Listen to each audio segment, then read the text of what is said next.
इस सरकार को शर्म नहीं आती? तो ये कहीं न कहीं से फर्जीवाड़े हो रहे हैं। और आज हो क्या रहा है? अरे ये नादानी वाले बात बोली, ये दोगला भाषा है। मामला ये है कि चूड़ी पहन के बैठे हैं। सत्ता में बैठे लोग कह रहे हैं कि म्यांमार, बांग्लादेश इन जगह। अरे भाई उनके कमर में रस्सी लगाओ, निकालो उनके। चुनाव आयोग प्रोसेस कर रहा है, कर भाई प्रोसेस तो चुनाव आयोग का काम ये नहीं है कि वो नागरिकता तय करे। अरे वो जनरल प्रोसेस, उनको अकल नहीं आ रही है क्या? ये मरने वालों का नाम वैसे ही वो हो जाता है। नमस्कार, आप लाइव सीरीज देख रहे हैं, आपके साथ मैं हूं वसीम खान। देखिए, बिहार विधानसभा में मानसून सत्र के दौरान आज जोरदार हंगामा, और इस वक्त हमारे साथ फ्रेम में आपको अख्तरुल ईमान जी दिख रहे होंगे। इनसे सीधा बात करेंगे। देखिए, जिस तरीके से वोटर लिस्ट रिवाइज का जो प्रोसेस है वो चल रहा है, आज आप लोगों ने भी हंगामा किया, मगर सवाल आप लोगों पर उठ रहे हैं कि आप लोग जब न तब घड़ियाले आंसू बहाने लगते हैं हर एक मुद्दे पे।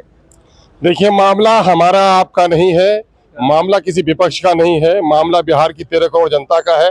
ग्रामीण क्षेत्रों में जाइए, शहरों के मोहल्ले में जाइए, रिक्शा चालकों से पूछिए, शिल्प ट्राइब्स के लोगों से पूछिए, पिछड़ी जाति के लोगों से पूछिए। इस सरकार को शर्म नहीं आती? जिन लोगों ने 16% से ज्यादा लोगों का सिविल रजिस्ट्रेशन नहीं कराया, बिहार में 14% लोगों से ज्यादा मैट्रिक इंटर का बोर्ड का सर्टिफिकेट नहीं है, 2% लोगों को मात्र यहाँ पर मिला हुआ है पासपोर्ट, बाकी लोग क्या करेंगे? अरे 10-15% गरीब लोग ऐसे हैं जिनके पास पाँव रखने की अपनी जमीन नहीं है, उनके पास कोई कागज नहीं है। अरे आपने आधार को आधार माना था और आधार को आज नहीं मान रहे हैं, ईपी कार्ड को आप नहीं मान रहे हैं, राशन कार्ड को आप नहीं मान रहे हैं। अरे भाई, जिन लोगों ने स्कूल नहीं देखा उनके पास जन्म प्रमाण पत्र कहाँ होंगे? सिविल रजिस्ट्रेशन का मामला बिल्कुल पुअर है। तो ये कहीं न कहीं से फर्जीवाड़े हो रहे हैं। और आज हो क्या रहा है? अभी कटिहार से एक नौजवान का फोन आया और उसने कहा, साहब मैंने फॉर्म नहीं भरा था, मैं अपना वो 11 ऑप्शन में से अपना ऑप्शन तलाश कर रहा था। आज जब फॉर्म भरने के लिए गया हूँ तो देखा जा रहा है कि मेरा पहले से वो कर दिया गया, ऑनलाइन भर दिया गया है। मेरे पूरे परिवार का भर दिया गया। ये फर्जीवाड़े हो रहे हैं। इलेक्शन कमीशन को नजर नहीं आता? सत्ता में बैठे लोग कह रहे हैं, जो हुक्मरान है वो कह रहे हैं कि आप लोग क्या चाहते हैं कि घुसपैठिया जो है वो। अरे ये नादानी वाले बात बोली, ये दोगला भाषा है। मामला ये है कि चूड़ी पहन के बैठे हैं जो इनके डिपार्टमेंट होम के लोग हैं, जो बॉर्डर या सिक्योरिटी फोर्स है। ये क्या करें? चूड़ी पहन के बैठे हुए हैं। इनको नहीं दिखता है कि हम क्या कर रहे हैं? इनको समझना चाहिए मामला को। ये खाम का झूठ का पुलिंदा। पार्लियामेंट में इन लोगों ने वो इकरार किया है कि नहीं साहब, नहीं मिल पाया है कोई हमको बांग्लादेशी घुसपैठिया, मात्र चंद मिल पाए थे कहीं कहीं, उसमें किशनगंज का नाम भी नहीं था। ये खाम का सीमांचल को बदनाम करने की नापाक कोशिश कर रहे हैं लोग। सत्ता में बैठे लोग कह रहे हैं कि म्यांमार, बांग्लादेश इन जगह। अरे भाई उनके कमर में रस्सी लगाओ, निकालो, उनके बारे में कौन कह रहा है? लेकिन देश के नागरिकों को क्यों परेशान कर रहे हो?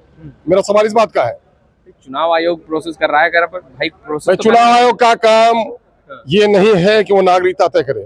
चुनाव आयोग का काम है जो लोग बालिग हो गए हैं, देश के रहने वाले हैं, उनका वोटर्स में नाम चढ़ा है, अगर उनके बारे में डिपार्टमेंट होम से आता हो कि प्रॉक्सी वोटर हैं, उनको आप हटाने का काम कीजिए। आज जिस तरीके से सदन के बाहर, सदन के अंदर भी जो तरीके से आप लोगों ने बात रखी, हंगामा भी हुआ, ऐसे में आपको लग रहा है कि जनहित के जो मुद्दे हैं वो भी पिछड़ते चले जाएंगे? ये नहीं, जनहित के मुद्दे, जनहित का सबसे बड़ा मुद्दा है ये SIR सबसे बड़ा मुद्दा है बिहार के लोगों का, है ना? और इस मुद्दे पर बहस होनी चाहिए और सरकार कहीं नहीं से मुंह चौड़ा रही है इससे। सरकार में बैठे लोग, मदन सैनी ने कहा, जो मंत्री हैं कि जो मर गए हैं क्या वो भी वोट डालेंगे? भाई नहीं भाई, वो तो अरे वो जनरल प्रोसेस, उनको अकल नहीं आ रही है क्या?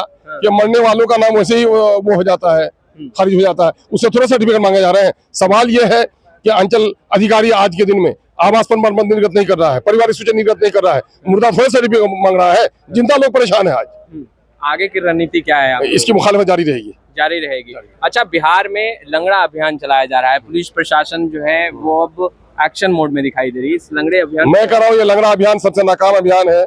इनकाउंटर मसले का हल नहीं है, बल्कि उन तमाम क्रिमिनल्स को पकड़ना चाहिए और अदालत में लाके खड़ा करना चाहिए कि उस साजिश में कौन कौन लोग शामिल हैं, ताकि सच्चाई सामने आ सके। आगामी बिहार विधानसभा चुनाव को लेकर क्या रणनीति है AIMI की? आपने तो हाथ बढ़ाया मगर सामने से तो गले नहीं लगाया। अरे भाई, मैं उसके लिए कोई नाराज भी नहीं हूँ, मैं अकेले चलूंगा, गठबंधन बनाने का प्रयास करूंगा। लग रहा है बिहार में अकेला चलोगे राजनीति? यकीनन मैं अकेला ही जीत के आया था। तो आपने सुना अख्तरुल ईमान को क्या कुछ कह रहे थे। स्पष्ट रूप से कह रहे हैं कि लड़ाई जारी रहेगी, और कहीं ना कहीं कह रहे हैं सत्ता में बैठे लोग बड़ी साजिश रच रहे हैं। फिलहाल इस वीडियो में इतना ही। आपका बहुत बहुत शुक्रिया।